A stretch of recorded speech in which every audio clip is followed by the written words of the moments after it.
Fire department, what's the location of the emergency? Yes, I have my husband bleeding. I don't know what they What shoot happened? him. They shoot him. I don't know. Who shot? I think Who shot him? I don't know. Excuse me? Who shot him? I don't know. I don't know. I think it's the police. They're outside. I have my clothes open, but I have my kids in the room, and I don't. And he's Where is he? Where's your husband at right now? He's on the floor. He's inside the house? Yes, he's on the floor. Can you please hurry up?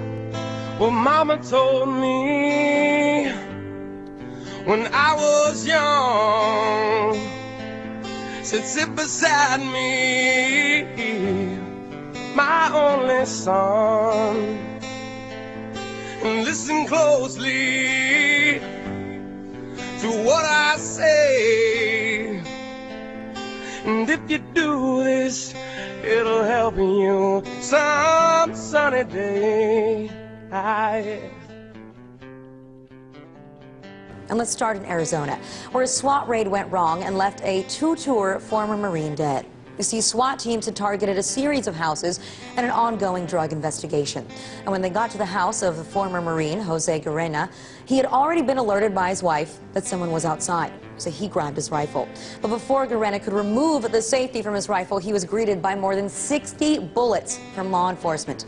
And sadly, the incident gets even worse. Turns out that as the wife was trying to help her dying husband, the SWAT team refused to let anyone attend to Guerena, leaving no hope for him to survive. After request from the local press, the wife's 911 call was finally released to the public. I need you to get a clean cloth and apply a light amount of pressure. I'm sick. I can't. I can do that. There's a bunch of people outside of my house. I don't know what the heck is happening. Okay. Go ahead. This is the sheriff's department. Who is outside your home? I need to know who is outside your home. Can you look out the window? I think it's the SWAT, but they're... Oh my God. So can you please open the door for them? It's open. It's open. They open it. Now, after the raid, and after shooting Guerena 60 times, the cops didn't find any evidence of drugs in their raid.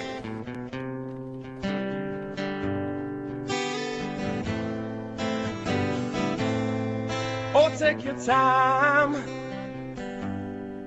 don't live too fast. Troubles will come, they will pass. You'll find a woman, oh yeah, and you'll find love. And don't forget that there is a someone up above. And be a simple kind of man. Won't be something you love and understand. Baby, be a simple kind of man.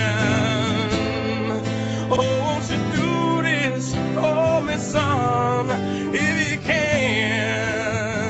What happened to this young Marine shouldn't happen to any American, armed or not. No American, no free person should ever have to worry about agents of the state kicking in their door in a dynamic entry like this for a mere search warrant on a person with no criminal history of violent crime.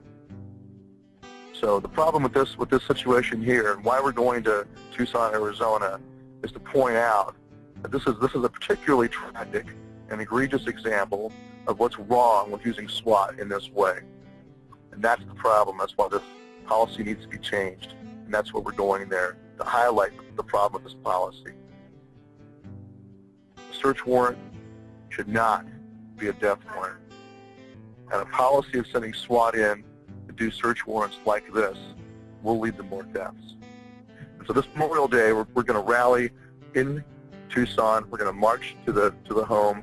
We're going to hold a ceremony, and the purpose of being there is to honor all of our war dead by defending the Constitution that they swore an oath to defend, that they gave their life to defend. There's no higher way, no better way to honor them than to stand up and defend it now. And we've got to make sure that this policy is stopped across the country. You need to put political pressure, you need to put legal pressure on your sheriff and in your state legislature to make sure that there are safeguards and there are ways of limiting this practice so more Americans aren't killed.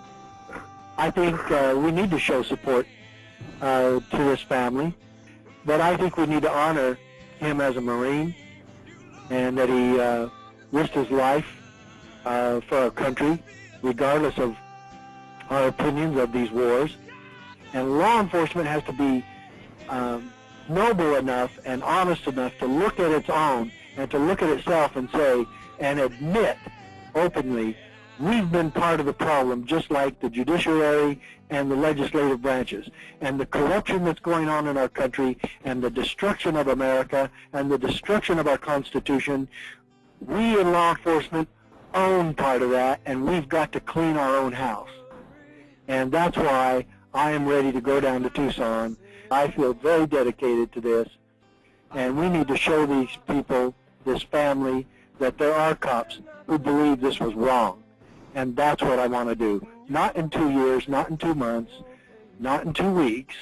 Standing with this family is right, and I think our speeches have got to be tactful and to the point, but also very patriotic, to memorialize this man who was killed and to support this family.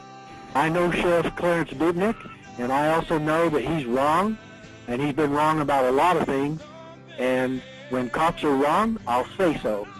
They're right, I'll say that too. And this was wrong.